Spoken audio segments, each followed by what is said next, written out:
আমাদের নতুন করে একটা সিনেমা অনেক মানুষের কাছে পৌঁছে দেওয়ার চেষ্টা করেছি এবং বেশ কিছু মানুষের ভালো লেগেছে, কিছু মানুষের ভালো লাগলো, which is a part and parcel of the game.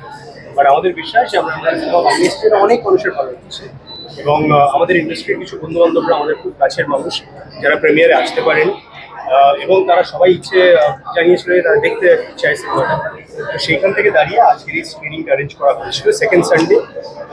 আমাদের ইন্ডাস্ট্রির বেশিরভাগ মানুষেরই আজকে সেরকম ভাবে কাজ থাকে না, এবং সেইখান থেকে আমি ওদেরকে বললাম একটু আগে, তুই আসার আগে, যে একটা খুব বয়স্ক একটা কাপল আমাদের একটা ছবি ট্যাগ করেছে, আমার সঙ্গে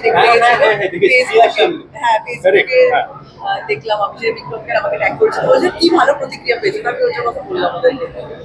আরো অনেক কিছু, আরো ডেফিনেটলি অনেক কিছু, যেমন সোহিনীর অসাধারণ পারফরমেন্স নিয়ে সবাই খুব আলোচনা করছে। আচ্ছা আচ্ছা আচ্ছা, এবার এই চাইছে যে আমিও বলি, আমি চাই সবসময় লোকে বলে, কেউ বলে না এলিস্ট, বাট না রিসেন্টলি যে কটা রিভিউ বেরিয়েছে T2 টেলিগ্রাফ, আমার কয়েকজন বন্ধু বলেছে বিক্রমের প্রেমে পড়ে গেছে।